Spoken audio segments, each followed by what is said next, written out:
Muy buenos días, son las 9 en punto de la mañana de este lunes 13 de octubre del año 2025. Usted en este momento a las 9 de la mañana está viendo En Conexión por TVV Network y lo está escuchando por Éxito 107.1 FM en Miami, por HD2. Usted también nos puede ver en Estados Unidos en la plataforma, a través de la plataforma Fanatis, sea en su teléfono celular, en su tableta, la computadora, el Smart TV.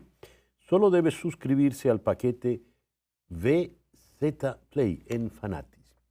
Hoy, 13 de octubre, es el día de San Eduardo, San Florencio de Tesalónico, San Geraldo de Sierra y San Leobono de Salañac. Felicitaciones a los Eduardos, los Florencios, los Geraldos. En el calendario astrológico de Enrico Mariani tenemos para el día de hoy el cuarto menguante. El cuarto menguante es la última etapa del ciclo lunar. Tiempo para arar, para finalizar y desintegrar los proyectos.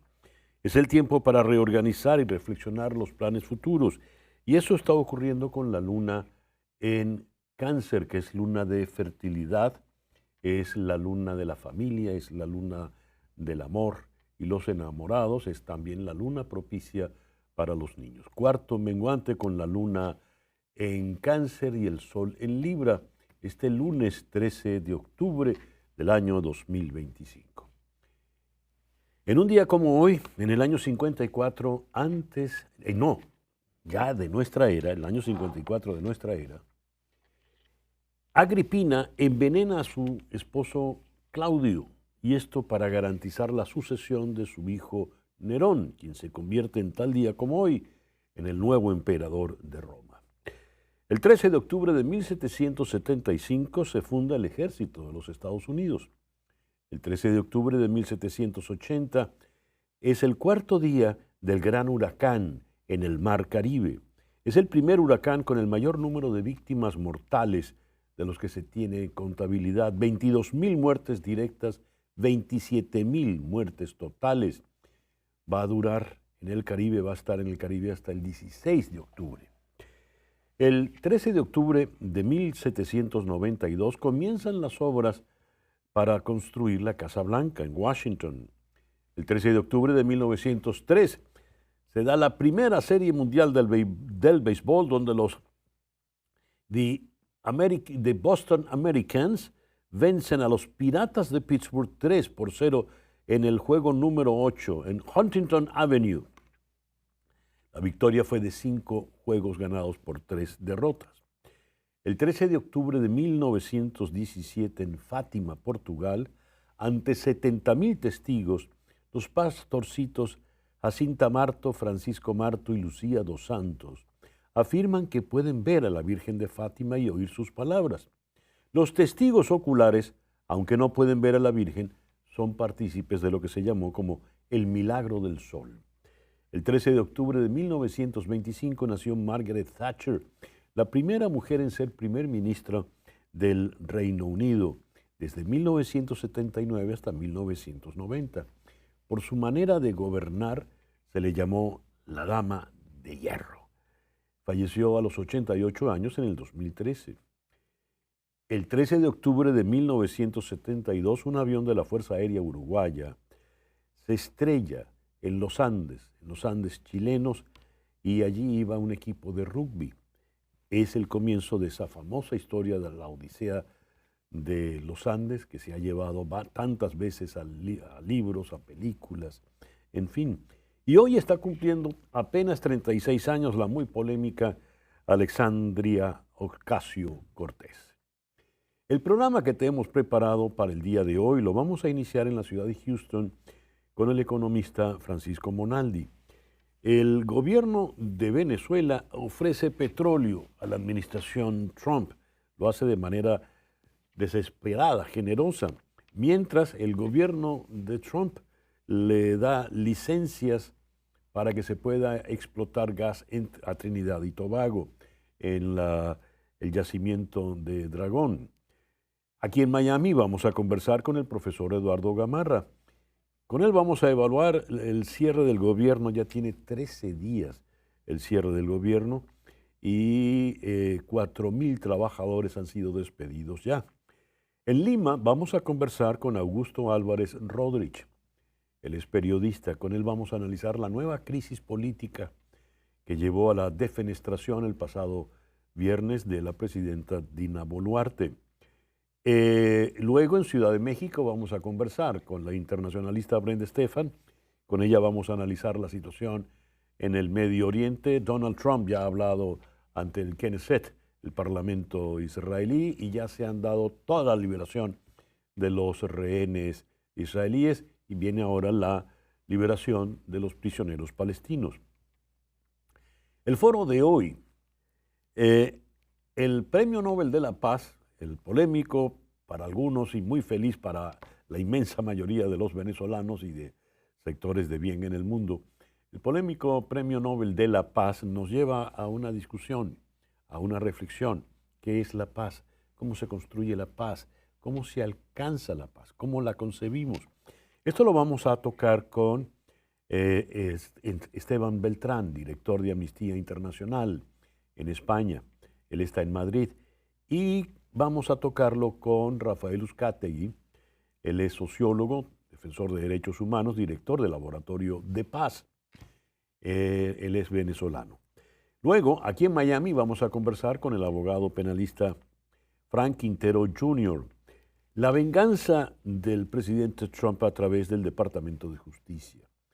¿Por qué se habla de venganza? ¿Cuáles son las acciones que está llevando contra Leticia James, la fiscal de Nueva York, el ex director del FBI, Comey, el ex asesor de Seguridad Nacional en su primer gobierno, John Bolton?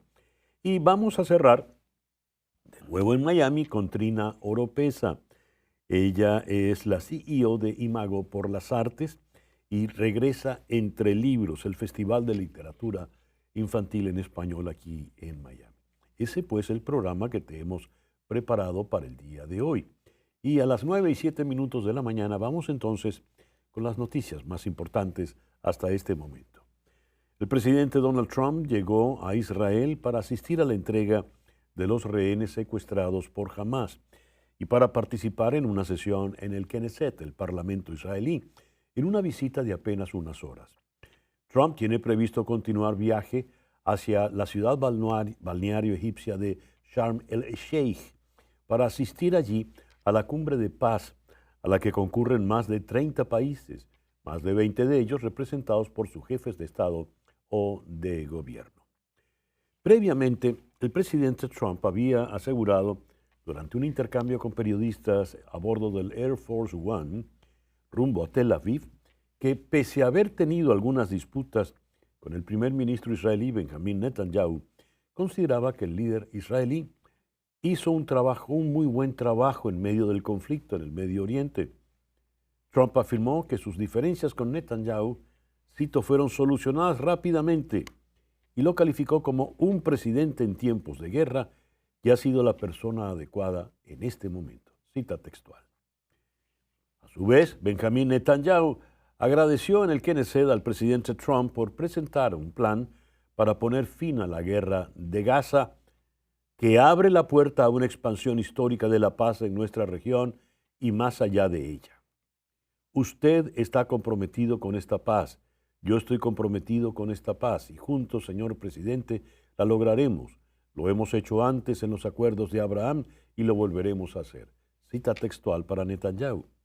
Netanyahu repasó una lista de las acciones del presidente Trump que beneficiaron a Israel, desde los acuerdos diplomáticos conocidos como los acuerdos de Abraham, hasta los ataques de junio a las instalaciones nucleares de Irán.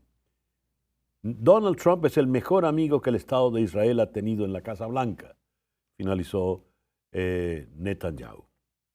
En su discurso en el Knesset, el presidente Trump, por su parte, comenzó diciendo que, tras el regreso de los últimos 20 rehenes vivos, hoy damos nuestra más profunda gratitud al Dios Todopoderoso de Abraham, Isaac y Jacob. Tras tantos años de guerra incesante y peligro sin fin, hoy el cielo está en calma, las armas están en silencio, las sirenas se acallan y el sol sale sobre una tierra santa que por fin está en paz. Cita textual. Añadió que este no es solo el fin de una guerra, sino el fin de la era del terror y la muerte. Este es el amanecer histórico de un nuevo Medio Oriente. Cita textual. Trump reconoció a Netanyahu y describió a Steve Witkoff, su enviado especial, como el Henry Kissinger que no filtra información. También reconoció a su yerno Jared Kushner, al secretario de Estado Marco Rubio y al secretario del Departamento de Guerra Pete Hegseth.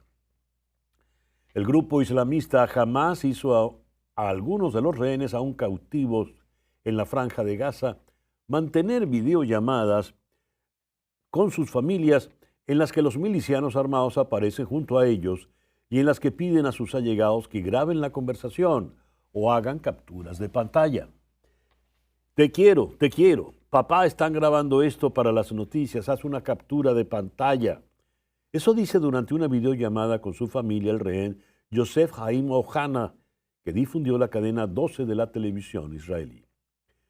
La oficina del primer ministro Benjamín Netanyahu confirmó la recepción de 7 rehenes que fueron secuestrados por el grupo islamista Hamas tras haber estado cautivos durante 2 años en la Franja de Gaza.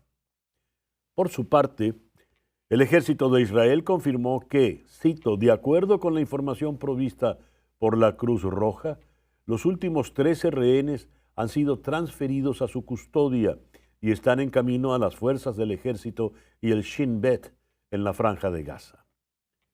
Cita textual. Eso dijeron las Fuerzas Armadas israelíes, confirmando las informaciones previamente compartidas por la prensa.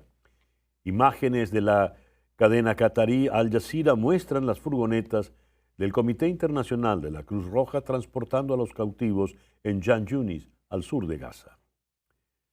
Cientos de camiones con ayuda humanitaria comenzaron a entrar en la Franja de Gaza desde ayer domingo, desde Egipto, de acuerdo al plan de alto al fuego entre Israel y Hamas, que entró en vigor el pasado viernes, según constató EFE y los medios egipcios.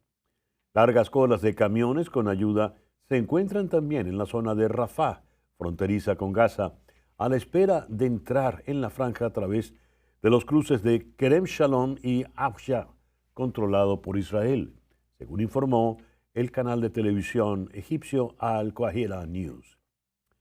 Pekín. El presidente chino Xi Jinping instó a los gobiernos a ampliar canales para la participación de las mujeres en la vida política y en la toma de decisiones. Esto lo dijo durante la reunión mundial de líderes sobre la mujer que se celebra en Pekín. Xi subrayó la necesidad de promover su presencia en la gobernanza nacional y social y de garantizar condiciones que impulsen su desarrollo. El mandatario chino afirmó que, cito, una sociedad solo puede prosperar cuando las mujeres pueden alcanzar sus sueños. Fin de la cita. Reiteró el compromiso de China con la igualdad de género. En un video que compartió en redes sociales, María Corina Machado expresó que el Premio Nobel de la Paz es para los que no se rinden nunca y eligen la libertad como camino a la paz, cuando todo los empuja al odio, así como para las madres que siguen esperando a sus hijos. Veamos. Has decided to award the Nobel Peace Prize for 2025 a los que resisten sin odio, a los que aguantan el hambre, el miedo y el silencio, pero nunca dejan de creer, a las madres que siguen esperando a sus hijos, a los que luchan sin descanso, a los que marchan con fe, Este premio es para los que no se rinden nunca, para los que eligen la libertad como camino a la paz cuando todo los empuja al odio. Es para ti, es para mí, es para todos. Nuestro próximo premio será la libertad de Venezuela. Ese es el video de María Corina Machado. Por su parte, Nicolás Maduro necesitó que pasaran 60 horas y que le respaldara un pequeño grupo de simpatizantes durante la marcha del Día de la Resistencia Indígena para hablar de María Corina Machado, a la que ni siquiera mencionó de forma directa. Maduro eludió citar el Premio Nobel de la Paz conquistado el viernes por la líder democrática, una noticia censurada en las televisiones y emisoras de radio en Venezuela. Dijo Maduro: un 90% de la población repudia a la bruja demoníaca de la Sayona.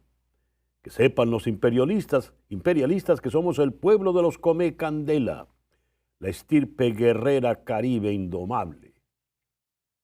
Fin de la cita. Los candidatos opositores, Rodrigo Paz Pereira y Jorge Tuto Quiroga, ofrecieron ayer domingo inyectar dólares a la economía de Bolivia, actualmente en crisis, y garantizar la provisión de combustibles. Esto durante el debate presidencial hacia la inédita segunda vuelta que se realizará en el país dentro de una semana. Joël Mokyr, un holandés de 79 años, Philippa John, francés de 69, y Peter Howitt, un canadiense de 79, se han hecho con el Premio Nobel de Economía 2025, cito, por haber explicado el crecimiento económico impulsado por la innovación. Así lo ha detallado el Banco de Suecia hoy en la mañana al anunciar los galardonados con el Premio Nobel de Economía, el único que no otorga directamente la Academia Sueca. Concretamente, se les reconoce el trabajo de una vida para analizar cuál ha sido el papel de la innovación en el crecimiento sostenido que ha vivido la economía mundial desde la Revolución Industrial, un hecho que distingue los últimos 200 años respecto a toda la historia precedente y que ha permitido liberar a millones de personas del yugo de la pobreza. Y cerramos en Miami. Activistas de PETA, Personas por el Trato Ético de los Animales, celebraron con champán el cierre definitivo del Miami Sea Aquarium tras décadas de denuncias por el trato a los animales marinos. El emblemático parque, abierto en 1955, fue escenario de prolongadas protestas por el cautiverio de la orca Lolita, también llamada Tokitae, que murió en 2023 tras más de 50 años en un tanque considerado demasiado pequeño. PETA calificó el cierre como una victoria histórica para los animales. El condado de Miami-Dade confirmó que el contrato de arrendamiento con la operadora fue cancelado y que se evaluará un nuevo uso del espacio priorizando su restauración ambiental. Y a las 9:18 vamos entonces con nuestro comentario editorial. El Premio Nobel de la Paz, otorgado a María Corina Machado, ha desateado oleadas de júbilo y regocijo en Venezuela, en buena parte de América Latina y del mundo democrático, pero no ha sido recibido con bien en todos los sectores. Por ejemplo, la izquierda más recalcitrante, ha reaccionado con algo de escozor. Pablo Iglesias, por ejemplo, el devenido ex vicepresidente español, líder de Podemos, dijo que mejor se lo hubieran dado de manera póstuma a Adolf Hitler. Claudia Sheinbaum, la presidenta de México, se limitó a muy lacónico y triste, sin comentarios, cuando le preguntaron al respecto en su conferencia matutina. Sin embargo, el rechazo no solo ha sido en la izquierda. Sectores de la derecha también se han opuesto. Por ejemplo, aquí en Estados Unidos, en el sector MAGA del presidente Trump, fue recibido con antipatía. Laura Loomer, la muy influyente influencer, valga la redundancia, dijo que eso era un despropósito porque el único que podía ganar el premio era el presidente Donald Trump, atajando cualquier lectura incómoda o adversa. María Corina Machado actuó con habilidad política y decidió dedicarle el premio al presidente Trump.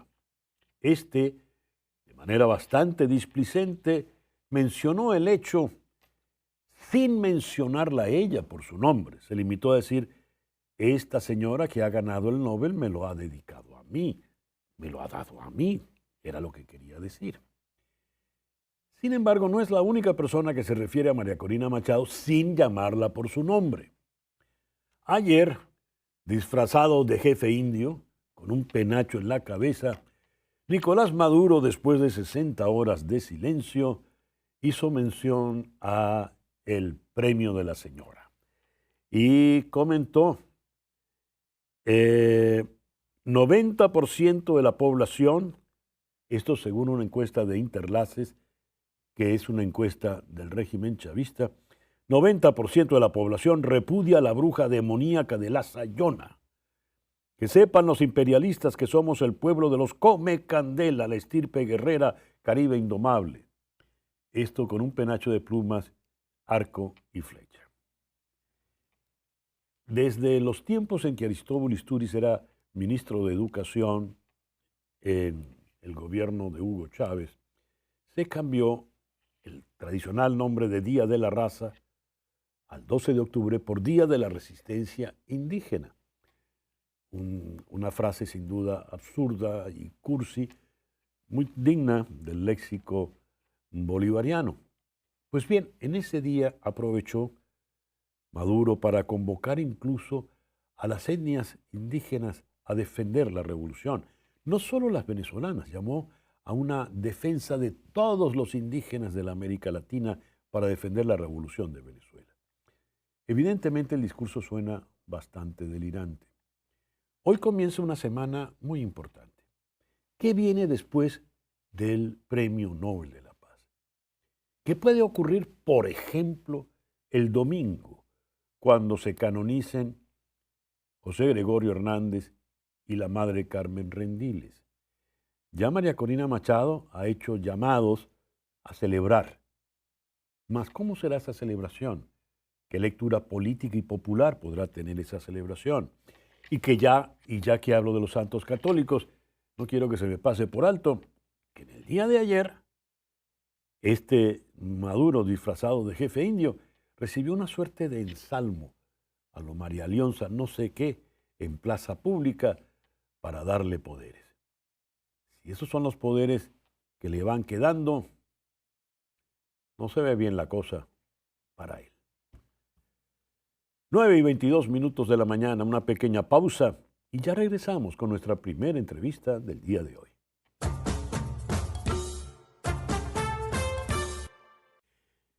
El pasado viernes, The New York Times publica un trabajo con la firma del corresponsal Anatoly Kurmanaev en Caracas, Julian Barnes en Washington y Julie Turkiewicz en Bogotá, donde se lee: Maduro ofreció a Estados Unidos el control de los recursos de Venezuela para reducir tensiones.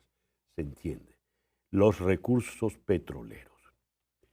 Varios funcionarios cercanos a Nicolás Maduro ofrecieron a la administración Trump una participación dominante en los recursos petroleros y minerales de Venezuela.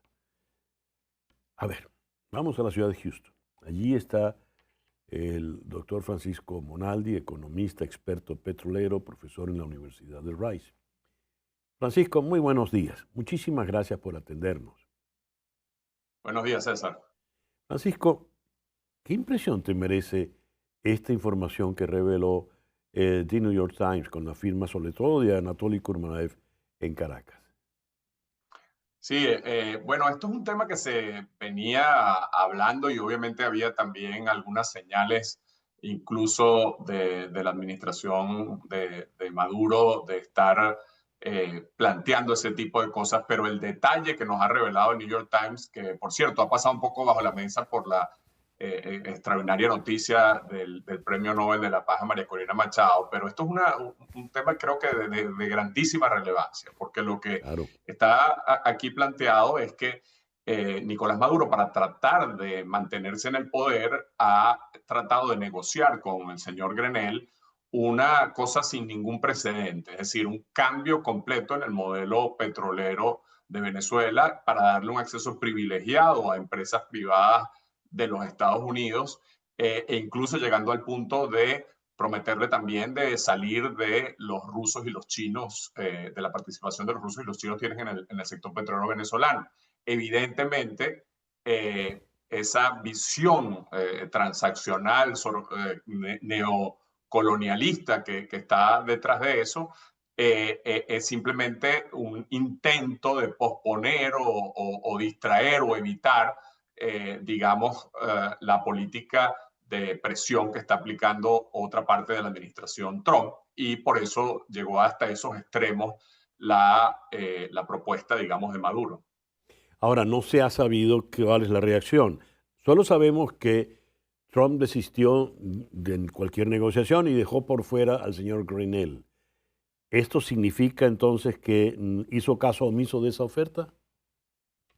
Bueno, con la administración Trump siempre ha sido difícil saber si hay una postura definitiva, ¿no? Y hay una mezcla siempre de utilización de herramientas para negociar de diversos tipos. Pero sin duda que pareciera que por ahora la, digamos, posición del secretario Rubio es la que se ha impuesto. E incluso cuando hubo el anuncio de que le volvieron a dar una licencia a Chevron y ahora, la semana pasada, de una licencia para exportar gas a Trinidad, queda claro que no es el tipo de licencias que había otorgado en el pasado la administración Biden, sino licencias muchísimo más restrictivas y menos beneficiosas para el gobierno de Maduro. O sea que no es que Grenell, digamos, haya tenido éxito en convencer a Trump en ese aspecto, sino que al final se ha ejecutado una política, digamos, más cercana a la que quería el secretario Rubio. Por otra parte, leo, María Corina Machado presentó, no, evidentemente no ella, sino a nombre de ella, un plan económico prometiendo hasta 1.7 billones de dólares en inversión estadounidense si se producía una transición democrática. Sería la contraoferta, ¿verdad?, a lo que ha planteado Maduro. ¿Cómo lo ves, Francisco? Sí, bueno, como quizás recuerdas, María Corina Machado presentó esas ideas vía online en el gran evento anual de Houston de Energía, y Sari Levy, que es una de sus asesoras, Sí. ha detallado un poco más esto. Ella está basada en este momento en la Universidad de Florida Internacional. Básicamente el argumento es que si hay una transición completa en Venezuela, un régimen democrático, obviamente que puede haber una base mucho más sólida e institucional para generar una atracción de inversión muchísimo más sólida y significativa en el largo plazo. Obviamente eso requeriría un cambio político y un cambio institucional. Yo creo que hay un elemento allí importante, que es la poca credibilidad que tiene un régimen como el de Maduro para realmente digamos, que sean creíbles ese tipo de acuerdos que está tratando de llegar con la administración Trump, porque la historia nos indica en los últimos 25 años que el chavismo ha sido incapaz de cumplir incluso promesas de meses en términos de contratos petroleros. Sí.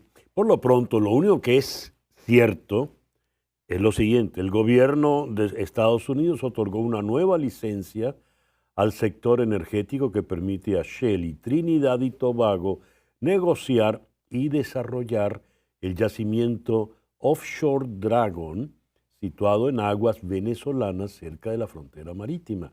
Me gustaría un comentario tuyo al respecto, Francisco, por favor. Sí, esto es obviamente sorprendente también en el sentido de que el escalamiento de no solo la retórica, sino el escalamiento militar que ha habido entre Estados Unidos hacia Venezuela, pero además que la nueva primer ministro de Trinidad es una mujer muy cercana al secretario Rubio, al presidente Trump, y ella ha asumido también una retórica muy agresiva con el gobierno de Maduro. Entonces, pero Trinidad necesita el gas venezolano. Ellos tienen un montón de capacidad ociosa, le ha caído a la mitad la producción en los últimos 10 años y están desesperados por ese gas. Entonces lograron que el secretario Rubio les volviera a conceder una licencia más restrictiva Ujú. que limita los pagos al gobierno de Venezuela y vamos a ver si esta licencia realmente permite que se haga esa inversión, porque obviamente los riesgos son muy, muy elevados dadas las circunstancias que estamos viviendo entre los países, pero si ocurriera una vez que se aprobara la decisión final de inversión por parte de Shell, que probablemente podría ocurrir el año que viene si todo andara bien, podría entonces en 2 años después, como en el año 2029, empezar a exportar gas Venezuela a Trinidad, pero sin pagarle al gobierno venezolano.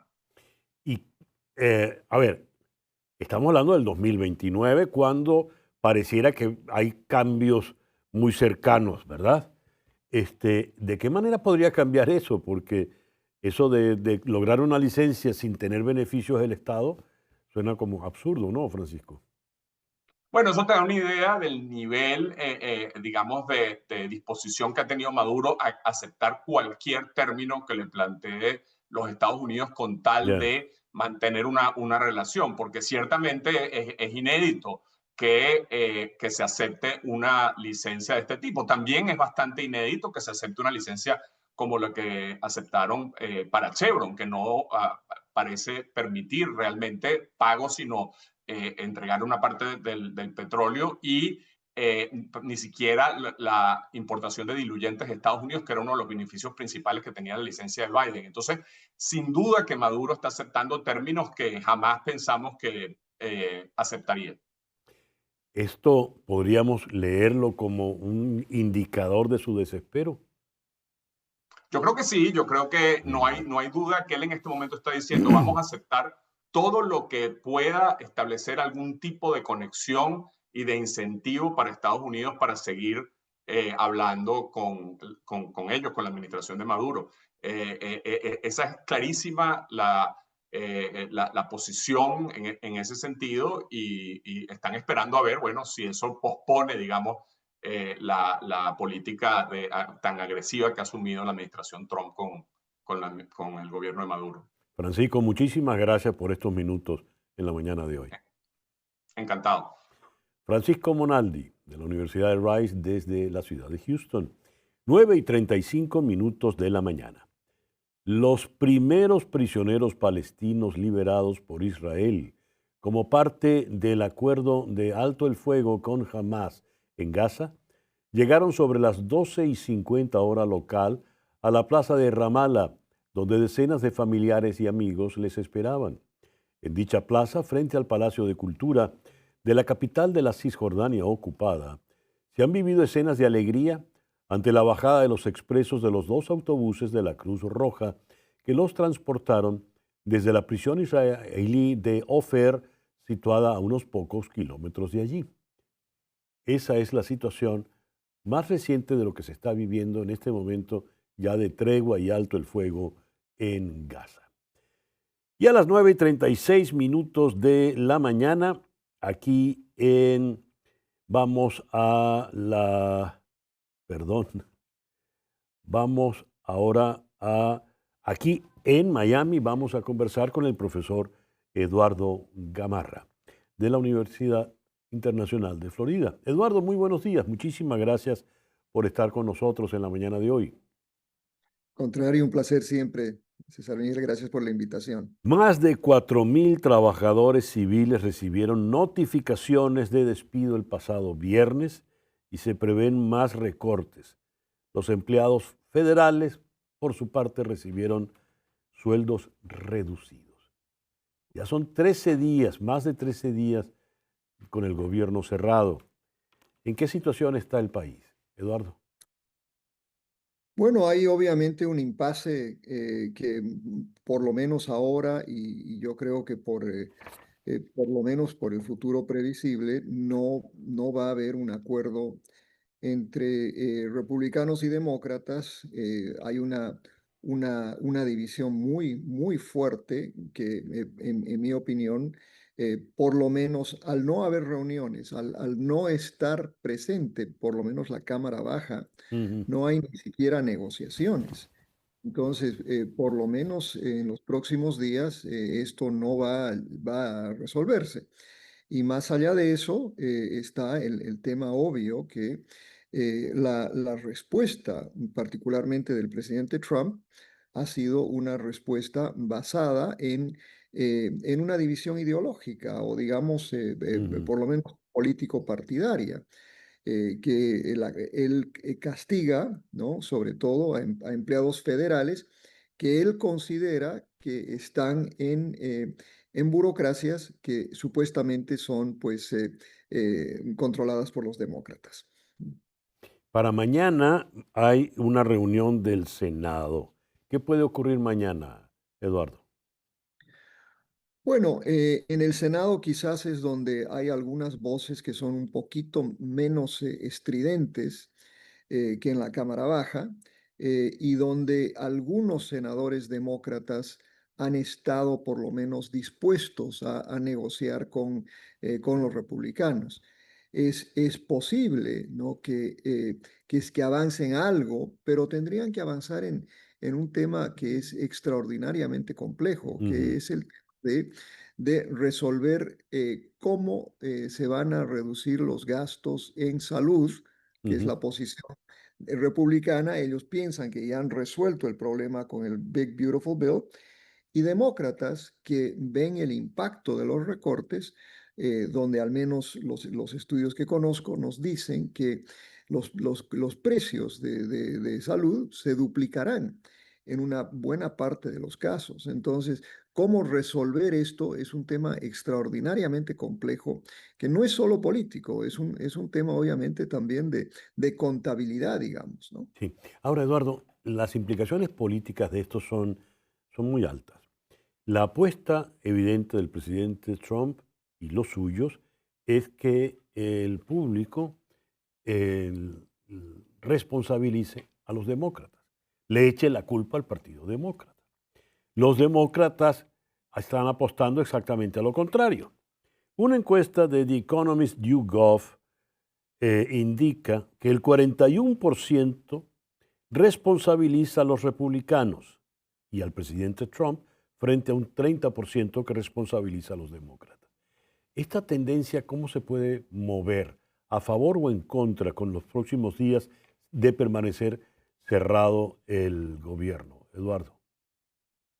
Bueno, creo que hay que situar esto en el hecho concreto que estamos ya en un año electoral. Claro. Y esto, pues obviamente, tiene que ser algo que los republicanos están viendo con mucho cuidado. Entonces, quizás moverse hacia el centro, moverse hacia una posición menos dura, ¿no? Precisamente en el contexto del financiamiento de salud, porque ese es un tema que a propósito no solo afecta al electorado demócrata, afecta mucho al electorado republicano. Es más, en algunos distritos, ¿no? Ujú. Por ejemplo, consideremos nuestra propia Hialeah, donde hay un consumo per cápita, el consumo per cápita más alto del país, ¿no? Está precisamente en Hialeah, donde el 75% votaron por Donald Trump, y también será ese sector el que será más afectado por estos recortes. Entonces, hay una consideración electoral muy importante. Ahora, el presidente yo creo que está haciendo mucho énfasis en política exterior, ¿no? Y eso, de alguna manera, lo que sucedió con Gaza, Ujú. el hecho de que también se haya creado una corriente de opinión muy favorable respecto a la política antinarcóticos en el Caribe y la posibilidad de un cambio en Venezuela, también creo que están pensando que esto influirá sobre este tema. Pero creo que es importante acordarse que en Estados Unidos y quizás en todo el mundo, toda la política es local. Y Ujú. tiene que ver con temas así, ¿no? Ya. Como se dice en inglés, en bread and butter issues, ¿no? De temas de mantequilla y pan, ¿no? Ujú. Que uno come y los gastos y precisamente el severo problema que la semana pasada también se manifestó y que probablemente esta semana lo veremos con mayor intensidad, que es la reimposición o la imposición de 100% de aranceles a China y el impacto que tuvo eso sobre la bolsa. Entonces, hay una serie de factores que pueden incidir en que haya cierta urgencia en resolver de manera más inmediata. Aunque si uno ve las apuestas, la mayoría de las apuestas nos dicen que este impasse durará por lo menos 30 días. ¿30 días a partir de hoy? O, 30 días en total. El anterior duró 34 días, ¿no? ajá, Entonces, bueno, estas son esas famosas apuestas que se han puesto de sí, moda hoy, ¿no? ajá. Y ahí la mayoría piensa que serán 30 días. Yo creo que durará mucho tiempo más que esta semana, pero necesitarán llegar a un acuerdo y el acuerdo será producto de las presiones políticas locales que existen sobre esta administración. Al parecer, Eduardo, la piedra de tranca fundamental está en el Obamacare, ¿verdad? Y según he leído, ello remite a la obsesión del presidente Trump contra la figura del expresidente Barack Obama. Dicen algunos que la obsesión por el premio Nobel es que lo tiene Obama y él no lo ha obtenido, por ejemplo. Pero mi pregunta es, si se cediese por parte de la administración Trump en el caso del Obamacare, ¿se resolvería el problema, la tranca que está planteada ahora? Sí, pero es una apuesta muy difícil, precisamente porque los recortes en Obamacare son tan significativos, ¿no? que básicamente minarían la lógica del famoso Big Beautiful Bill, ¿no? Claro. Es un recorte muy grande. Eh, Eso por una parte. Y por otra, que volver a los gastos, es decir, mantener el statu quo, implica también admitir una derrota precisamente frente a Obama. Y no nos De acuerdo. olvidemos que Obamacare, ¿no? Fue un acuerdo bipartidario muy importante en el que básicamente los que ganaron fueron fue la industria de los seguros. El costo grande que tiene Obamacare es precisamente en ese mercado por los seguros. No es porque los médicos cuestan Ujú. mucho, sino porque es una competencia entre diferentes compañías de seguro. Entonces, resolver ese problema hoy, los demócratas, por ejemplo, de alguna manera se están acercando a aquellas compañías de seguro que fueron los grandes beneficiarios de Obamacare. Ahora, especular sobre si este es un problema entre Obama, ¿no? Sí. la imagen de Obama, etcétera, en un contexto donde tenemos un presidente que basa su lógica política en la retribución o la venganza, Ujú. viendo que la venganza ha tomado muchísimas fórmulas. Ya. Y esta, pues, creo que sería especular un poquito, pero algo debe tener, ¿no? Algo de eso hay. Dicen en un viejo refrán, cuando el río suena, ya sabemos, ¿no? Piedras trae. Así es. Así es. Eduardo, muchísimas gracias por estos minutos. Al contrario. Gracias a ustedes. El profesor Eduardo Gamarra es profesor de Ciencias Políticas en la Universidad Internacional de Florida, aquí en Miami. Son las 9:46 de la mañana, hacemos una pequeña pausa y al regreso vamos a Lima, que está en crisis.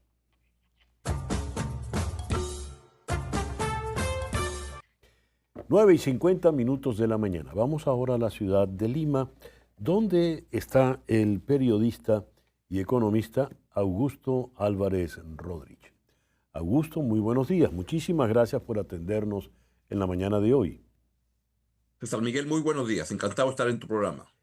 A ver, Augusto, el Congreso ha aprobado 121 votos a favor, ninguna abstención, la destitución de la presidenta Dina Boluarte por incapacidad moral permanente.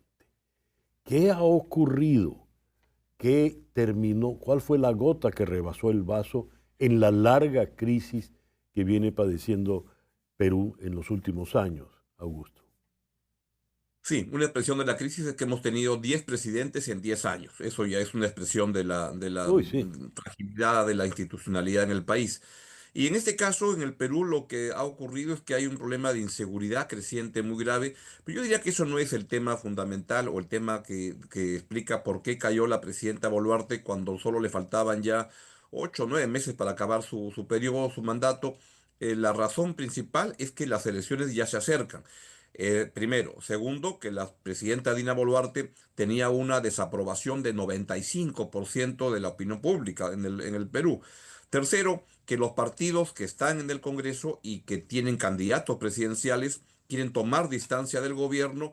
Y entonces lo que sucedió fue que una agrupación lanzó el día jueves al mediodía, luego de que hubo un ataque a criminal por parte de extorsionadores a una banda musical muy conocida que se llama Aguamarina. Estaban en un concierto y le dispararon, presumiblemente porque no habían pagado el cupo que extorsionadores piden por todos lados, una actividad ilegal sin duda que se ha extendido muchísimo. Y lo que ocurrió entonces en el Congreso es que una agrupación dijo, vamos por la vacancia de la presidenta Boluarte, pero lo hizo en realidad con la intención de decir, miren quién se distancia del gobierno y miren quiénes la van a defender. Y lo que ocurrió fue que se produjo un efecto en manada, donde esa expresión de una bancada llevó a la otra, otra, y en 5 horas pues no le quedó ni un voto a la presidenta Boluarte. De los 130 congresistas, 121, como dices, votaron para vacarla. A ver, ¿podrías explicar, Augusto, por favor, cómo es que un incidente musical, de un concierto musical, termina decantando en la destitución de una presidenta de la República? Porque hay un problema de inseguridad muy grande en el país que está creciendo. Los ratios de Ujú. homicidios en el Perú no son peores que los que hay en Centroamérica, Ya, están todavía por debajo del promedio de la región, pero están aumentando. Y eso angustia mucho a los peruanos, e igualmente nos angustia que el gobierno no ofrezca una señal de contar con un plan que nos diga o nos haga pensar que las cosas pueden mejorar en el futuro. Por tanto, inseguridad es el gran tema ya. del momento, es el gran tema electoral. Y ocurre que esto que ocurrió, que además este concierto ocurría muy cerca de una base del ejército, y se Mm, produjo este atentado que es muy, muy vistoso, digamos, están en el concierto bailando y de repente les comienzan a disparar y hay heridos entre los Dios, cantantes y todo. Entonces eso suena muy, muy, muy claro. fuerte. Ahora, eso ya había ocurrido antes, ya habían asesinado, y Ujú. un foco, de un punto de los extorsionadores son las bandas musicales a quienes le piden dinero, al igual que le piden dinero a las bodegas, que le piden dinero a todo en el país en realidad. La extorsión ha crecido muchísimo y es un grave problema. No se está controlando. Y ocurre que, ¿cómo fue que este hecho llevó a esta vacancia? Porque esta situación en que le dispararon a esta banda fue usado por una agrupación en el Parlamento para que para tomar mucha distancia del gobierno y para hacer notar en el Parlamento quienes estaban defendiendo que Boluarte terminara su mandato y quienes no. Sí. Por tanto, si los partidos se dieron cuenta prontamente en ese momento que si querían estar en la foto de las elecciones 2026, tenían que participar en esta vacancia. Y ahí fue como la señora Boluarte, su respaldo en el Congreso se desplomó en muy pocas horas. Es casi tal la descripción que has hecho, uno se imagina el famoso efecto dominó, ¿verdad? Sí, Una bancada fue llevándose a la otra. Ahora, así es. ¿quién es Augusto José Gerí? ¿Qué nos puedes decir de él? Una buena pregunta que los peruanos también nos estamos haciendo. ¿Quién es José Gerí, que es el nuevo presidente del Perú? Es alguien que no es muy conocido, es más bien un congresista de perfil bajo. Gracias a ello, porque además en el último año, como hay un problema de poca confianza de los ciudadanos en las autoridades del Congreso, del gobierno, porque el Congreso también tiene una desaprobación de 95%. Entonces, los partidos no quieren, los principales partidos, tener a una figura de su agrupación encabezando el Congreso. Y es por eso que él acabó siendo hace 2 meses elegido presidente del Congreso para la última Ujú. legislatura que dura un año. Y entonces era alguien muy poco, que se le conoce bastante poco, la verdad. Y lo que manda la Constitución es que cuando cae el presidente, quien lo reemplace es el presidente del Congreso. Y él estaba en esa posición y lo nombraron presidente de la República en muy pocas horas. 10 presidentes en 10 años, un récord no precisamente halagador. ¿Qué le espera al Perú de ahora hasta la próxima jornada electoral, Augusto? Bueno, te diría que es bastante incierto. ¿Sabes cuántos candidatos hay para las elecciones? 39 candidatos Dios. presidenciales. El que más intención de voto tiene solamente 10%. Por tanto, Ujú. es una elección tremendamente incierta que puede salir por cualquier lado. Yo te diría que no me sorprendería que cualquiera de los 40 candidatos logre ser presidente de la República. Son 39 candidatos de partidos más 3 alianzas. O sea, en verdad son 42 candidaturas. Cualquiera puede ganar, pero yo diría que esa es la parte más negativa. Mira, la parte positiva es que a pesar de lo que ocurre en la política, pues la economía sigue avanzando, sigue creciendo. Sí, Vamos a crecer este año al 3%, el próximo año también, y es como que la política se ha distanciado del interés de los peruanos. Entonces, ¿qué es lo que podría pasarnos? Lo que podría pasarnos es que nos salga un presidente o presidenta normalito, no, nada muy excepcional, y que con eso el país podría volver a retomar tasas de crecimiento muy fuertes como las que hemos tenido, de 6, 7%, claro, y que claro, eso permitirá reducir pobreza. claro. Sí, Con un mal normalito. presidente crecemos al 3, con uno bueno, pero creceríamos al 6. Mira, qué interesante. La expresión ha sido magnífica, Augusto, porque lo has dicho todo en ese calificativo de normalito. Así es. Augusto, te agradezco inmensamente que nos hayas atendido en la mañana de hoy. Entonces, Miguel, muchas gracias, que estés muy bien. Un gusto conversar contigo. Igual. Augusto Álvarez Rodríguez es un prestigioso periodista radial allá en Lima, es también economista.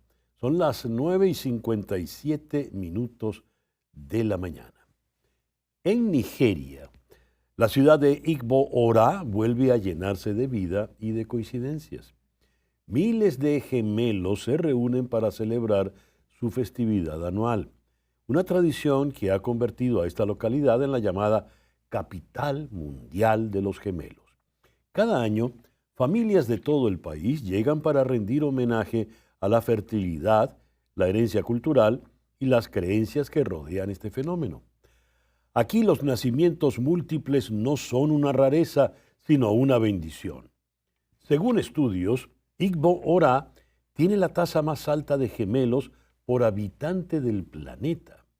Durante la festividad se realizan danzas, procesiones y rituales yoruba, dedicados a los dioses de la fertilidad, pero también a la alegría de estar juntos. Desde África Occidental, Igbo Ora nos recuerda que la diversidad es una forma de unión y que celebrar la vida en todas sus formas también es una manera de hacer comunidad. Es bueno recordar que buena parte de los esclavos que fueron a Cuba y al Brasil eran yorubas, que venían precisamente de Nigeria, donde el gemelo en la religión yoruba es altamente venerado. La circunstancia de ser gemelo es altamente ponderada. 9:59 de la mañana. Capicú, estamos tratando de hacer contacto con Brenda Estefan.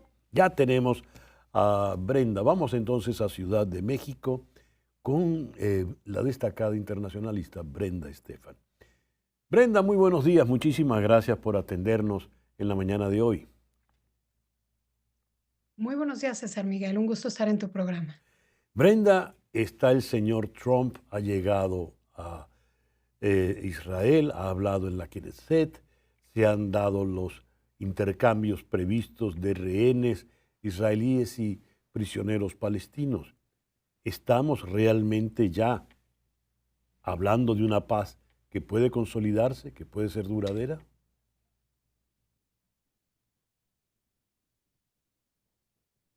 ¿Me oíste, Brenda?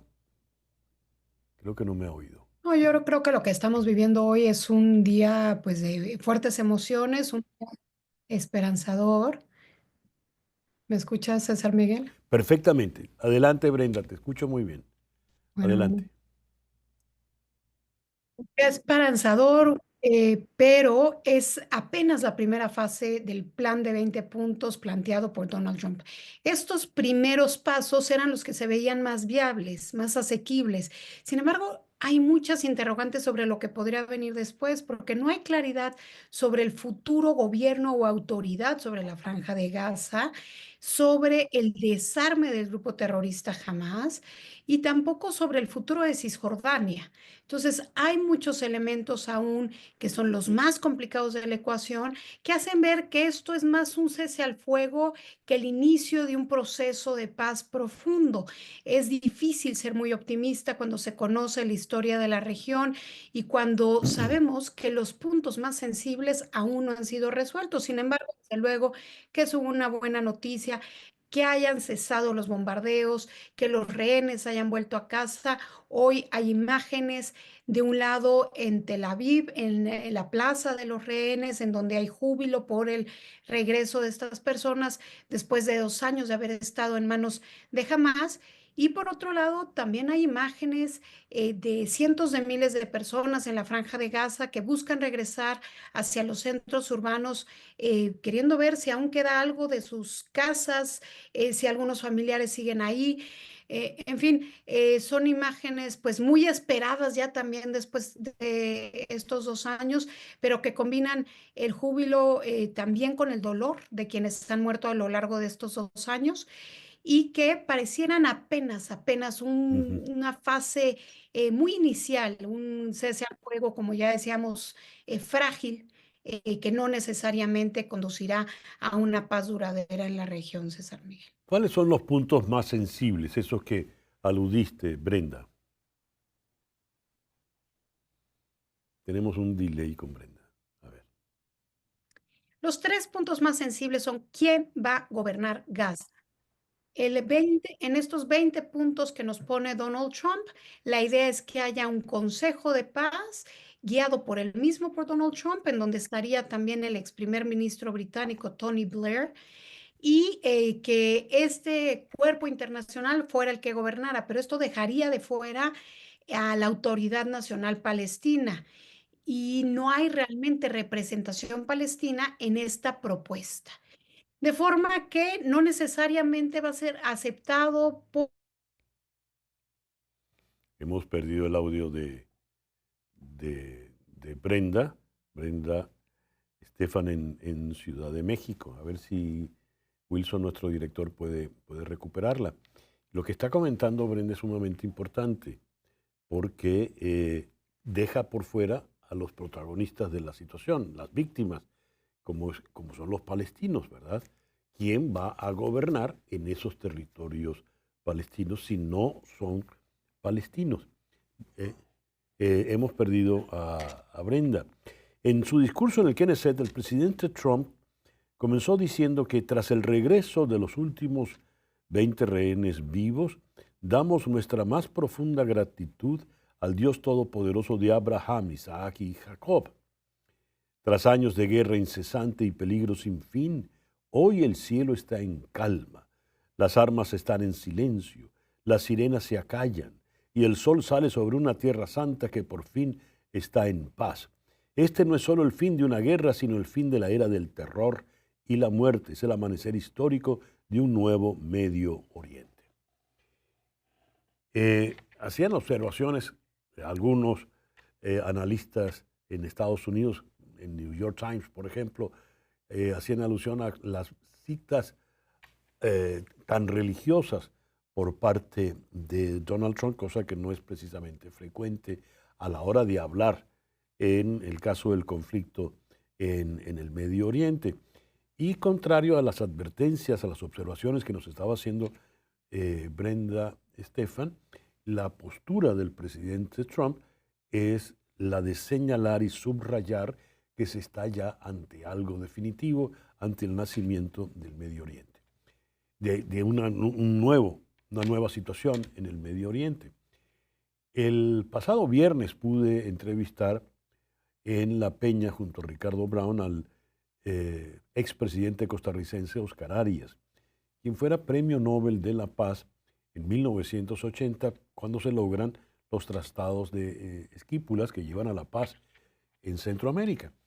Y Oscar Arias hacía una observación muy interesante. Decía él que el hecho de que Gaza vaya a ser gobernado por una comisión técnica con presencia de norteamericanos y del ex primer ministro británico Tony Blair y la ausencia palestina, le recordaba a él precisamente los acuerdos que vinieron luego del Tratado de Versalles en 1911, en 1919, que llevaron a esa repartición en Palestina, que es la que ha traído pues toda la debacle hasta el sol de hoy. Esa mentalidad colonialista, subrayó Oscar Arias, se está repitiendo más de un siglo después y podría llevar no a la solución definitiva del problema, sino a agravar de una manera crónica, pues precisamente todo este problema. Ya no tenemos a Brenda tengo acá el acuerdo que el presidente Trump, los rehenes en Gaza fueron devueltos a Israel y casi 2.000 prisioneros palestinos ya están de regreso en Gaza, liberados de las cárceles palestinas. Sin embargo, el acuerdo que el presidente Trump ayudó a negociar ha dejado muchas preguntas sin respuesta sobre si Israel y Hamás pueden alcanzar esa paz duradera. En virtud del acuerdo de alto el fuego, Hamás liberó a los 20 rehenes, hoy coincidiendo con la llegada de Donald Trump. Y el gobierno egipcio afirmó que Mahmoud Abbas, el líder de la autoridad palestina, participaría en la cumbre, pero la oficina de Netanyahu lo rechazó alegando una festividad religiosa judía. Esto para la cumbre que se va a dar ahora en Egipto y a donde va a viajar de manera directa ya desde Tel Aviv el presidente Donald Trump. Está con nosotros de nuevo Brenda Estefan. Querida Brenda, te hemos recuperado. Así es. Muy bien. Por favor. Bueno, análisis. decíamos que hay 3 puntos que son muy sensibles y que aún no están resueltos, que es el futuro de Gaza, quién va a gobernar Gaza. En el plan de 20 puntos de Donald Trump se apunta que haya un consejo de paz guiado por él mismo, por el presidente de Estados Unidos, y en el cual estaría el ex primer ministro Tony Blair. Pero esto es algo que no ha sido aceptado por Hamás, en donde no participarían palestinos, ni siquiera la Autoridad Nacional Palestina, y que por lo tanto aún está por verse cómo pudiera implementarse y si realmente es aceptado por la población de Gaza. La segunda es el tema del desarme del grupo terrorista Hamas. Si realmente van a deponer las armas, ¿cuándo y cómo? Porque a pesar de que Donald Trump insistió hoy en el Parlamento israelí, en la Knesset, que jamás va a quedar sin armas, pues no está claro esa hoja de ruta y el liderazgo de Hamás no lo ha aceptado en ningún momento. Y por último, ¿cuál es el futuro de Cisjordania? Donde crecen las presiones, enormes colonias y no se tiene claro cuál es el futuro de este segundo enclave palestino. ¿Qué puede pasar en Cisjordania? Y quiero hacer la pregunta yendo a la situación interna doméstica de Israel, donde el primer ministro Netanyahu tiene la presión de los sectores más radicales que, por ejemplo, quieren también arrasar con la presencia palestina en Cisjordania y continuar con los asentamientos ilegales. ¿Qué puede ocurrir con Netanyahu como líder del gobierno y qué puede ocurrir entonces con Cisjordania, Brenda? Así es, los integrantes más de extrema derecha del gobierno de Netanyahu, entre ellos el secretario de Defensa y el secretario de Economía, pues tienen una visión más bien de hacerse el control de Cisjordania y Gaza, de ampliar las colonias, de una limpieza étnica realmente. Y en ese sentido, Netanyahu tiende a escucharlos, pero esto es un motivo de enorme conflicto. En Cisjordania, pues hemos visto cómo en las semanas recientes la tensión se ha agravado. Y el tema es que cada guerra planta las semillas de la siguiente guerra, porque el odio se ha exacerbado a lo largo de estos 2 años. Esta gente que perdió a sus padres, a sus hijos, y que hoy pues no tiene mucho más que perder, está dispuesta a luchar quizá nuevamente. Entonces, sería difícil pensar que este es ya un plan, un proceso de paz integral, mientras no haya un proceso político que incluya el futuro de Cisjordania, en donde, como ya decíamos, los asentamientos ilegales han ido creciendo cada vez más y con ello la tensión entre los pobladores palestinos de Cisjordania y estos nuevos colonos. Brenda, muchísimas gracias por estos minutos en la mañana de hoy. Gracias a ti, César Miguel, por la invitación. Muy buenos días. Brenda Estefan, desde Ciudad de México.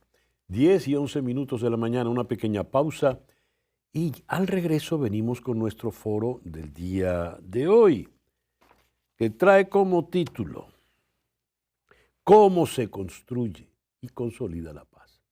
Ya regresamos. 10 y 15 minutos de la mañana.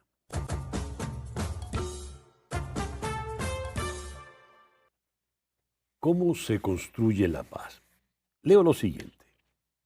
Construir la paz es un proceso complejo y prolongado que requiere esfuerzos deliberados en todos los niveles de la sociedad, desde las comunidades locales hasta la diplomacia internacional. No se trata simplemente de la ausencia de guerra, la llamada paz negativa, sino de la presencia de estructuras sociales positivas que promuevan la justicia, la igualdad y la estabilidad, la llamada paz positiva. El estado actual de la paz en el mundo se encuentra en uno de sus niveles más bajos en décadas, marcado por el aumento de conflictos activos y una brecha cada vez mayor entre las naciones más y menos pacíficas. Construir la paz, ese es nuestro foro de hoy. Y para abordarlo vamos a contar con Esteban Beltrán, director de Amnistía Internacional España, él está en Madrid, y con el sociólogo Rafael Uzcategui, director de la ONG Laboratorio de Paz, defensor de derechos humanos. Rafael, Esteban, muchísimas gracias por acompañarnos en el foro de hoy. Un placer. Gracias. Buenos Esteban. días, César. Saludos a tu audiencia y gracias por la invitación. Muchísimas gracias. A ver, el pasado viernes se otorga el Premio Nobel de la Paz a María Corina Machado, un premio que ha llenado de júbilo a los venezolanos, pero que ha levantado alguna crítica en algunos sectores, ¿verdad? En Estados Unidos decían, por ejemplo, se la ha debido ganar el presidente Trump, quien de hecho está hoy en Israel celebrando el acuerdo de paz. Sin embargo, en el dictamen del jurado, para darle el premio a la señora Machado, hablan de la paz como un elemento en favor de la democracia. Y la señora Machado es una luchadora por la democracia. De manera que hay una relación, por lo visto, muy, muy directa entre paz y democracia, tal como lo vamos entendiendo. Voy a comenzar con Esteban, que es el que está más lejos de nosotros, al otro lado del océano. Cuando hablamos de paz hoy por hoy, a estas alturas del siglo XXI, ¿de qué estamos hablando, Esteban? Por favor.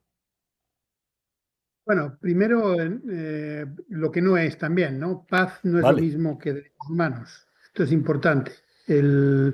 La paz es, como bien usted ha indicado al principio de la introducción, como normalmente se concibe, es la paz negativa de que, bueno, pues termina el conflicto y a partir de ahí empieza otra situación, ¿no? El problema es que la paz va, como bien dice, la parte positiva, va unida a otras cuestiones. Es decir, si por ejemplo tomáramos lo que está ocurriendo en Gaza actualmente y en Israel, la paz no es que el alto el fuego, no es que entre la ayuda humanitaria, no es que hayan sido liberados los rehenes o los 2.000 presos palestinos. Eso es algo de derechos humanos importante, es el genocidio, etcétera. Pero la paz es otra cosa. La paz tiene que ver con el derecho internacional, tiene que ver con la verdad, tiene que ver con la justicia y tiene que ver con la reparación y el reconocimiento de lo que ha ocurrido.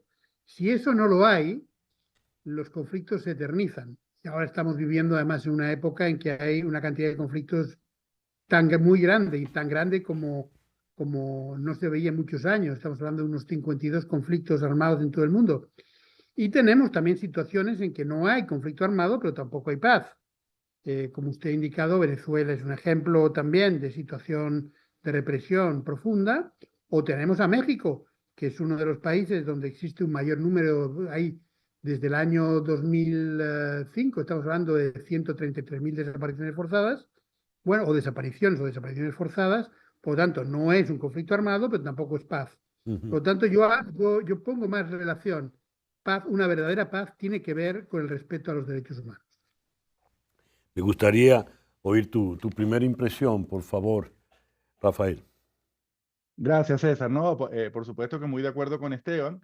La paz no es solamente la ausencia de conflictos, sino tener mecanismos para que estos antagonismos entre las personas puedan resolverse, estas diferencias y sobre todo garantizar que las necesidades, la calidad de vida de las personas que viven en esos territorios donde se quiere fortalecer la paz, puedan cumplirse, ¿no? En el caso venezolano, esto ameritaría que hubiera instituciones que den respuesta a los ciudadanos, que todos los ciudadanos tuvieran derechos sin ningún tipo de privilegios unos sobre otros, que hubiera confianza de los ciudadanos en que estas instituciones van a garantizar justicia, van a garantizar servicios públicos, una calidad de vida importante para la población.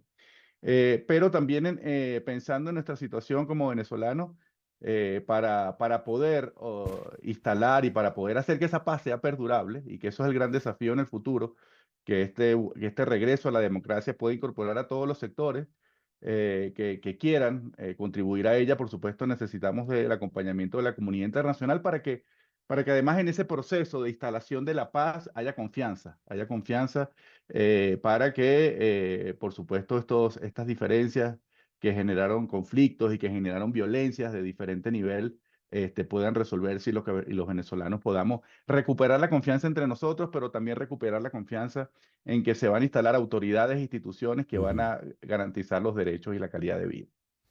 Esteban, el señor Antonio Guterres, el secretario general de Naciones Unidas, ha pedido una nueva agenda para la paz y ha dicho que aborde los riesgos estratégicos del mundo contemporáneo.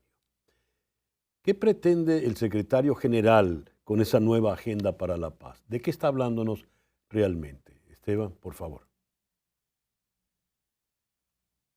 Y entendemos la paz, como lo hemos hablado antes, en cómo perduran los derechos humanos y cómo los derechos humanos prevalecen sobre una situación de desigualdad, pues significa muchas cosas. Es decir, tú cuando construyes la paz o construyes, necesitas varias herramientas. Una es que no haya impunidad si vienes de un periodo de dictadura a democracia o de conflicto armado a paz. Esto es muy importante. Si hay impunidad, es decir, si los responsables de las matanzas, de las torturas, salen sin ningún tipo de pena, sin ningún tipo de investigación, eso puede ser pan para hoy y hambre para mañana. Digamos, un ejemplo es el conflicto en Bosnia. En Bosnia no fue el mejor acuerdo, el acuerdo de Dayton cuando en la Yugoslavia, pero ese peor acuerdo de paz se convirtió en un buen acuerdo de derechos humanos cuando entró la justicia internacional a actuar, ¿no?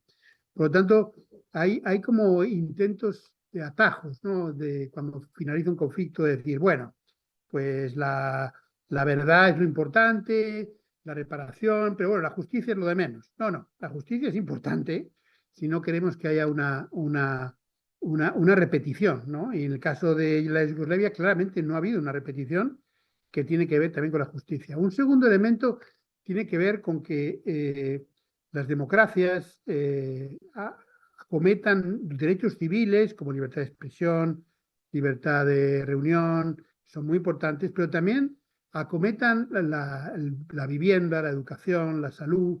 Esos son elementos esenciales. Y por lo tanto, reducir las desigualdades. El mundo va cabalgando en una desigualdad entre ricos y pobres cada vez mayor, ¿no? Cuando el reto está en crear clases medias, que en realidad consistan esas clases medias en la mayoría de la población que garantice estabilidad. Nada hay más estable en un país que el respeto a los derechos humanos. Si nos fijamos en los países donde no ha habido guerra durante años o situaciones de paz, son aquellos en que hay una gran clase media y respeto a los derechos humanos. Por tanto, el segundo elemento que yo creo que está en las palabras del secretario general es reducir la desigualdad. Y, o sea, por lo tanto, enfrentar la impunidad, reducir la desigualdad y obviamente avanzar en las causas del conflicto que sea, ¿no? En el caso, por ejemplo, de Gaza a Israel, el conflicto, las raíces del conflicto son la ocupación, el apartheid, que antes su colaboradora Brenda hablaba de ello, ¿no? Si no se resuelve la ocupación o el apartheid hacia los palestinos, no se va a resolver el conflicto. Entonces, esa combinación entre lograr que no haya impunidad, lograr reducir las desigualdades y avance en derechos, y por otro lado, a la vez, ir a las raíces del conflicto, los tres elementos que yo creo que están en la agenda estratégica de Gutiérrez. Rafael, quisiera preguntarte lo siguiente. Se le ha otorgado el Premio Nobel de la Paz a María Corina Machado, una luchadora por la restitución democrática en Venezuela.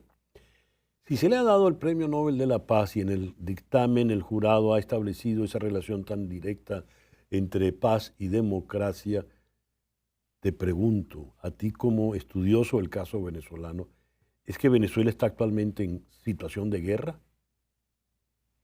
Sí, Venezuela en este momento sufre la peor situación de derechos humanos de las últimas décadas. No solamente hay una emergencia humanitaria compleja que ha comprometido la calidad de vida de la población y que ha expulsado de manera forzada a 8 millones de personas, sino que también tenemos un quiebre profundo de las instituciones que deberían garantizar derechos ciudadanos. Por ejemplo, la Defensoría del Pueblo se ha convertido en un apéndice de las autoridades y no una institución a la cual las personas puedan acudir para que sus derechos sean defendidos y sean respetados. Así que en Venezuela, afortunadamente, no hemos llegado al nivel de tener un conflicto armado entre nosotros, entre los venezolanos. Y en mi opinión personal, en el caso de María Corina Machado, ella no solamente se gana el premio Nobel por haber liderizado la gesta del 28 de julio, cuando la mayoría de la población optó por un cambio de manera pacífica, sino especialmente los días siguientes, cuando había muchas presiones para que ella liderara la indignación popular en la calle y que convocara pues, a protestas que seguramente hubieran tenido un resultado trágico en ese momento y optó por mantener el foco en una estrategia pacífica de mostrar el fraude mediante las actas. Así que yo creo que ese es el signo de un liderazgo que se ha venido transformando y nosotros esperamos desde las organizaciones de derechos humanos que por supuesto María Corina Machado esté ahora a la altura del premio Nobel, que continúe esa evolución de ella como líder político y que por supuesto ahora como premio Nobel de la Paz 2025 continúe haciendo todos los votos para una resolución pacífica del conflicto en nuestro país. Esteban, en las intervenciones previas has hecho hincapié en el tema de la impunidad. ¿Qué rol juega realmente, por ejemplo, la CPI, la Corte Penal Internacional, la Corte Internacional de Justicia, en los actuales momentos en este mundo en conflicto? Bueno, hay que apoyarla con firmeza. Los que creemos en los derechos humanos tenemos que apoyar la Corte Penal Internacional porque tiene poderosos enemigos, ¿no? Entre ellos, pues, Estados Unidos, Israel, Rusia, China. Y en el caso, por ejemplo, de Venezuela, poniendo sobre la mesa los crímenes de derecho internacional que cometen las fuerzas de seguridad y el gobierno jugó un papel importante, y en tanto Naciones Unidas como la Corte.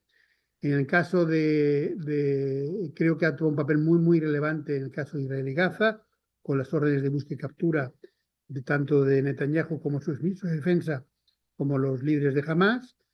También tiene una importante labor en materia de Rusia, también en la agresión de Rusia a Ucrania y también la Corte Penal Internacional ha dictado órdenes de búsqueda y captura, por ejemplo, contra Putin. El problema es que no tenemos, y no es un problema, en realidad la dificultad que tenemos es que no hay una policía mundial que obedezca a la Corte y necesita el apoyo de los estados. Si no hay apoyo de los estados, la Corte no puede ejercer su labor, pero lo igual ocurriría con una Corte Internacional, con una Corte de Justicia en cualquier país. Si la policía no responde a las órdenes de un juez, pues tampoco podría detener a nadie. Entonces, por eso es importante que apoyar la Corte Penal Internacional. Está siendo sometida a sanciones por parte de Trump y su administración y, por lo tanto, en estos momentos juega un papel fundamental para la salvaguardia de los derechos humanos. Y la otra corte que también juega un papel importante es la Corte Internacional de Justicia, que es entre estados, y es la que ha dicho, por ejemplo, en una opinión consultiva, que la ocupación de Cisjordania o de Jerusalén Este es una ocupación ilegal. Por lo tanto, los tribunales internacionales de justicia son una esperanza para acabar con la impunidad. ¿Por qué, Esteban, por qué la oposición del presidente Trump a la Corte Penal, fundamentalmente?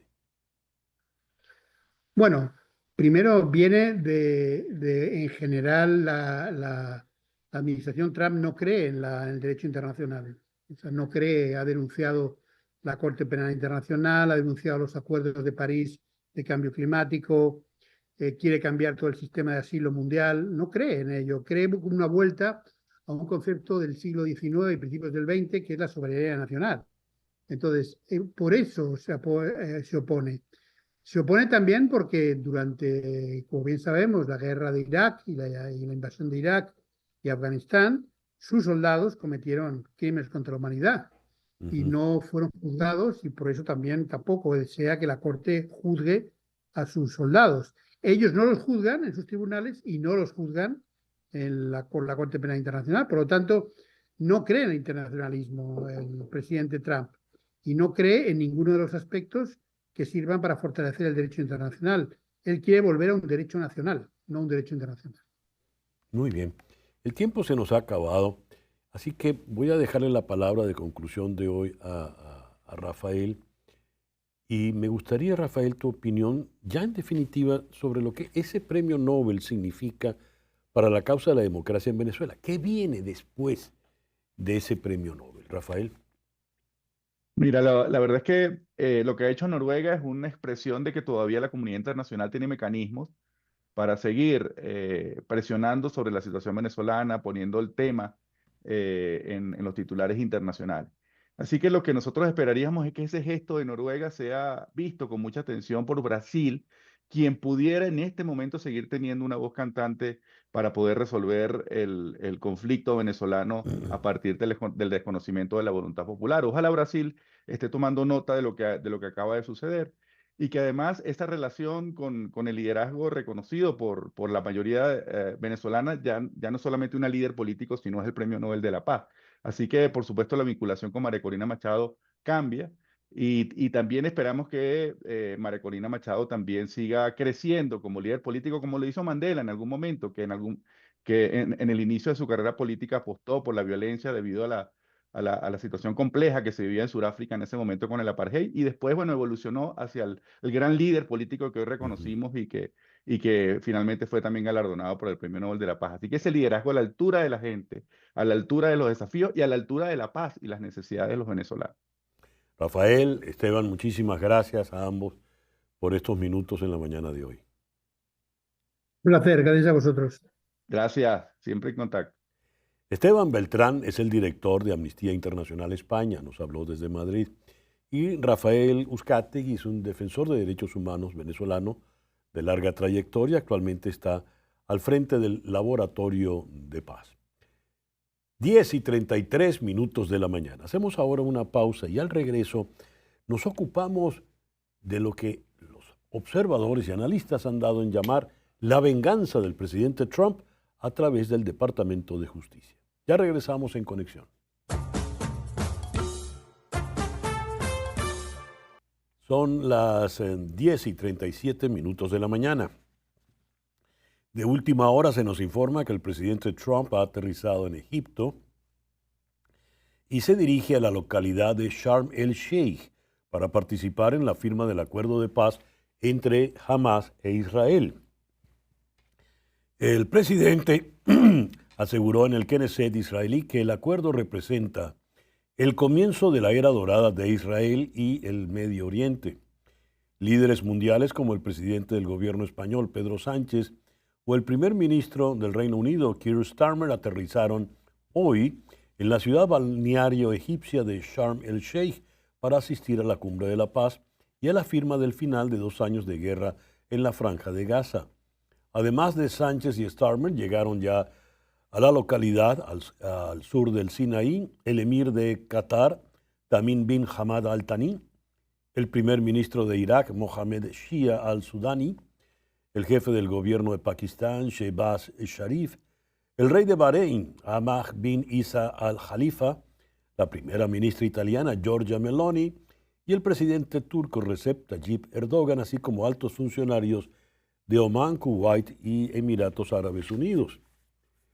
Interesante ver cómo puede ser el encuentro entre Sánchez y el presidente Trump, ya que no se tienen mucha simpatía. Bien, vamos a otros asuntos.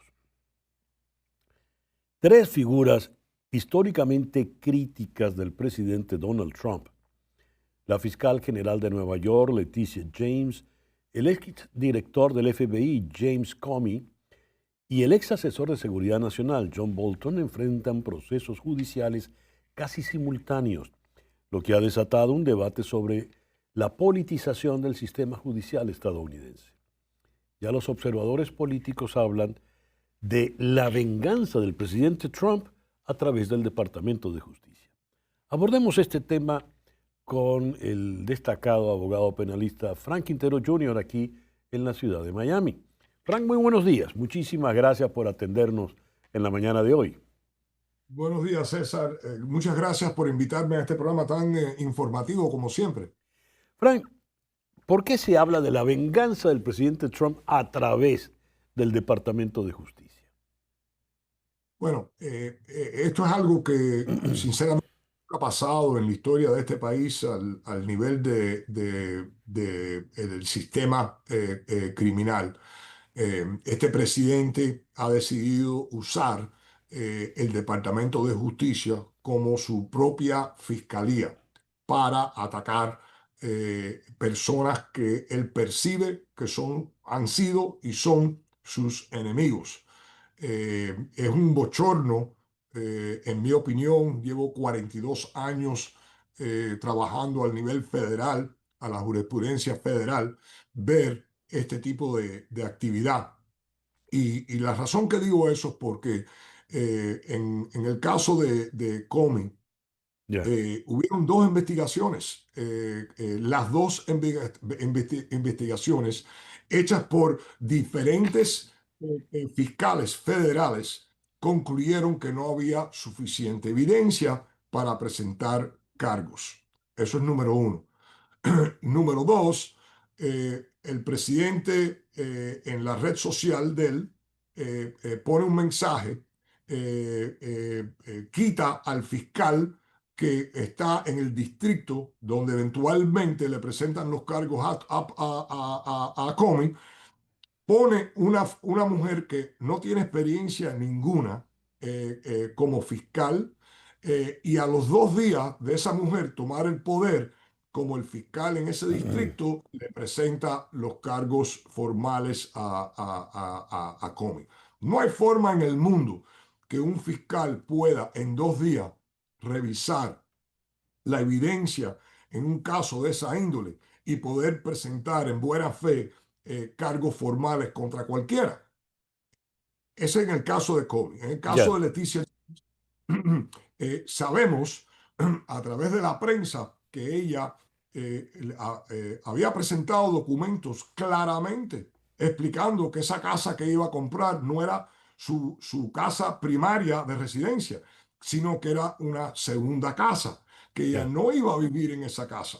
Y sin embargo, es posible por un error bancario, le han presentado cargos formales porque fue la fiscal que pudo obtener una sentencia en contra del presidente. Y el próximo que viene ahora sabemos es Bolton, el ex embajador. Sí. Ahora, ¿qué ocurre, por ejemplo, en estos casos? Ha citado el caso de la fiscal con Comey, una señora muy joven, viene de un concurso de belleza, sin mayor experiencia, no demerita a ninguna dama venir de un concurso de belleza, quiero aclararlo, no estoy hablando mal ni de su virtud ni de los concursos de belleza, pero como decías, no tiene mayor experiencia en el caso. ¿De qué es lo que se le acusa a Comey? ¿Por qué se le persigue? Ok. Primero, ella no va a hacer el juicio. Ella a lo mejor estará presente, pero ella no va a tomar una postura activa en el juicio de Comey. Van a traer a dos fiscales de otro distrito que no sé si tienen o no tienen mucha experiencia. Hoy en día, en las oficinas de la fiscalía a nivel federal, lo que está ocurriendo es un caos porque están votando a personas, trayendo a personas que no tienen mucha experiencia a manejar casos bastante difíciles. Pero en el caso de Comey van a tener problemas legales extensivos. Número uno, la audiencia de Comey, vamos a empezar por la audiencia de Comey en el 2017, donde supuestamente él testifica y dicen que es una mentira lo que dijo. ¿Ok? Vamos a recordarnos que en este país tenemos lo que se llama un estatuto de limitaciones, que normalmente corren en averaje 5 años. Quiere decir que si él dijo mentira en el 2017, el estatuto de limitaciones se hubiera expirado en el 2022. ¿Qué pasa? Que a él lo traen otra vez en el 2020, alante del Congreso, y él tiene un intercambio con el senador Ted Cruz, y Ted Cruz lee lo que es el transcripto del testimonio de Comey en el 2017, y como abogado al fin, el senador le dice, bueno, en el 2017 esta fue la pregunta, o estas fueron las preguntas, y estas fueron tus contestas. Y él responde, correcto, o sí. Ahora, ¿eso significa que él mintió en el 2020? No creo. La mentira, si ocurrió en el 2017, no en el 2020. Entonces, ahí van a tener problemas serios con el juez o con la jueza. Aparte de eso, sabemos que los dos testigos que el gobierno van a tratar de usar son testigos que favorecen a Comey. El primero es el profesor, donde dice que Comey nunca le mandó a él o le dio a él ningún documento marcado confidencial, y que mientras que Comey estaba en la posición de la directoria del FBI. Y segundo testigo es Andrew McCabe. Y Andrew McCabe ya ha dicho, bajo juramento creo, y cuando lo entrevistaron, que él fue el que le dio la información a la prensa, que Comey no lo sabía, y que él fue el que le avisó a Comey de lo que él había hecho después que él había dado la información a la prensa. Así que yo no sé qué cargos van a poder probar la fiscalía en contra de Comey. Y en el caso de John Bolton, ¿de qué se le acusa? ¿Qué pasa con él? Ok, el caso de Bolton es un poco diferente porque no sabemos mucho hasta que no presenten los cargos formales, pero aparentemente la fiscalía pudo obtener unas órdenes de registro a la casa y al negocio de Bolton, en el cual supuestamente recuperaron documentos marcados confidencial o secreto máximo, y eso van a ser los cargos que le van a presentar supuestamente a Bolton. El abogado defensor ha dicho que, que Bolton no ha hecho nada ilegal, que los documentos que ellos obtuvieron tienen más de 10 o 20 años de edad, y que toda información que él usó para su libro fue aprobada por el gobierno federal. Ahí tenemos que esperar un poco a ver cómo se desarrolla esa situación. Ya. En conclusión, Frank, ¿qué hicieron estas tres personas, la señora James y los señores Comey y Bolton, en contra de Donald Trump para enfurecer al presidente de tal manera? Lo único que hicieron fue estar en desacuerdo con el presidente, estar en desacuerdo con la postura del presidente, estar en desacuerdo con la agenda del presidente, y criticar al presidente. Más nada. Bueno, ya vemos. Frank, muchísimas gracias por estos minutos en el programa de hoy. Gracias, César, por la invitación. Que tengas muy buen día. Gracias, igualmente. El doctor Frank Quintero Jr. es un eminente abogado penalista aquí en la ciudad de Miami. Son las 10:47 de la mañana. Fundada en el 2019 por Bruno Casanovas y Alex Beniloch, la firma Nude Project abrió este fin de semana su primera tienda temporal en los Estados Unidos. en el corazón de Miami Design District.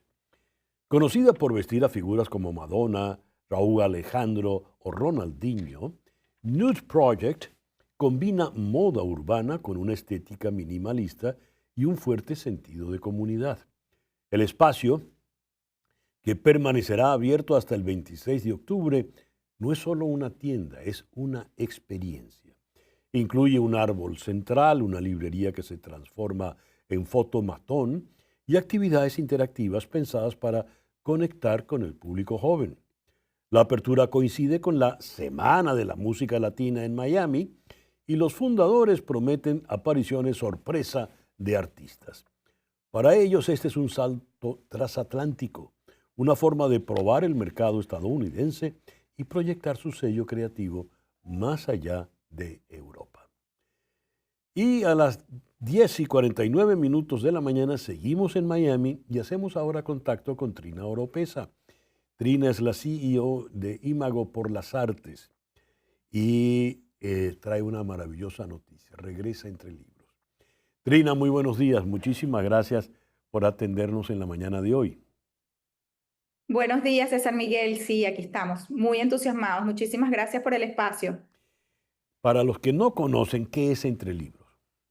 Sí, Entre Libros es el primero y único festival de libros para niños en español en el sur de la Florida, al menos. En el resto del país hay otros festivales de libros, unos virtuales, otros con otras características, pero un festival con el concepto que nosotros hacemos es el único prácticamente en todo el país. Y, a ver, las experiencias que han tenido, ¿qué características han tenido? Las experiencias previas de Entre Libros. Sí, Entre Libros ya esta es su tercera edición. La experiencia ha sido maravillosa porque nuestra programación incluye no solo el festival en donde están los stands de las editoriales que vienen. Este año vamos a tener 3 editoriales. Vienen 3 que son totalmente nuevas, son editoriales de España, de México, Argentina, Chile y de aquí de los Estados Unidos.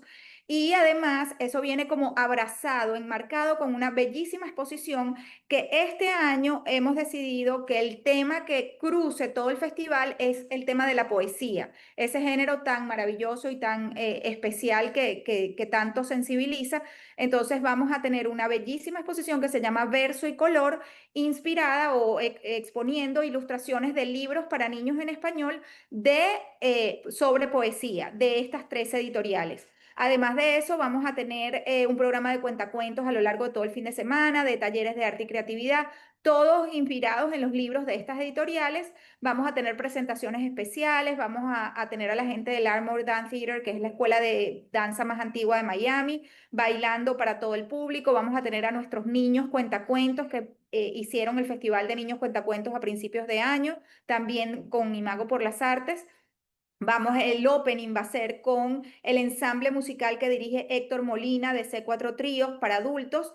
Play Together van a tocar un popurrí hermosísimo de canciones infantiles de uno de los libros de ediciones Ecaré. Esto es un evento completamente gratuito, César Miguel, la gente puede ir sin ningún costo porque lo que queremos es el encuentro de nuestra comunidad alrededor de lo que es la literatura, el arte y la música también. El horario es, digamos, el opening es el jueves a las 6:30 de la tarde, perdón, el miércoles 15 a las 6:30 de la tarde. El jueves está todo dedicado a profesionales vinculados al mundo de la literatura para niños en español, maestros, bibliotecarios, autores y personas interesadas en el tema. Son unas jornadas de charlas, mesas redondas, encuentros con los editores, con los invitados especiales de España. Y ya el viernes en la mañana vienen las escuelas y a partir del mediodía pues ya está abierto al público. El viernes va a estar de 10 a 7 de la noche, el sábado igual y el domingo de 11 a 6 de la tarde. ¿Y cuáles son las editoriales que vienen, Trina? Sí. Me faltó decir que todo esto es en el Museo Coral Gables. Sí, ya, no, tranquila que todavía no has invitado formalmente. ¿Cuáles son las editoriales que vienen? Sí, las editoriales son Amanuta de Chile, Quipú de Argentina, El Naranjo de México, Letra de México también, Lectorum Publications de aquí de los Estados Unidos, Ediciones Caré de Venezuela y España, Tacatuca de España, A Buen Paso de España, Tule de España, Coco Books, A Buen Paso, ambas de España, el libro del Zorro Rojo también de España. Vienen 8 editoriales de España.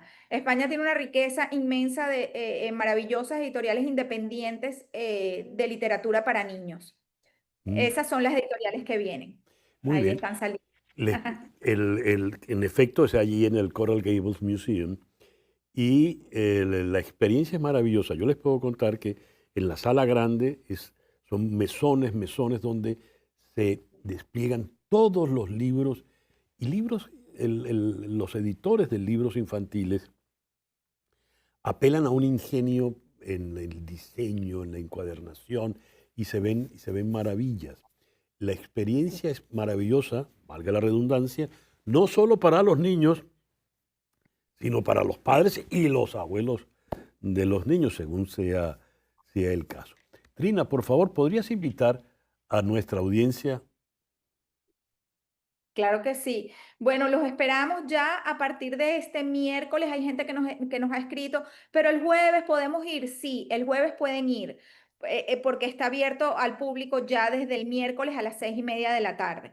Entonces, inauguramos el miércoles 15 en el Museo de Coral Gables y estaremos hasta el domingo 19 a las 6 de la tarde para reunirnos en torno a la literatura, al arte, a la música y este año en especial poniendo el énfasis en la poesía.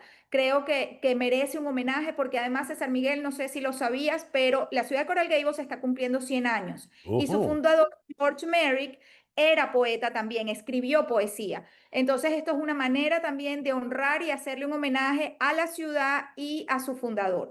Así que bueno, hemos querido enmarcar todo esto y bueno, y ahí puedes ver hermosísimamente la gráfica que se diseñó para este año el festival y la exposición Verso y Color, así que los esperamos a todos. Ojalá, César, nos encantará que nos acompañes, porque además creo que este tema de la poesía toca una fibra especial para ti, con tu hija y todo, y nos encantará tenerlos allá. ¿Cómo no? Allí estaré con Barbarita.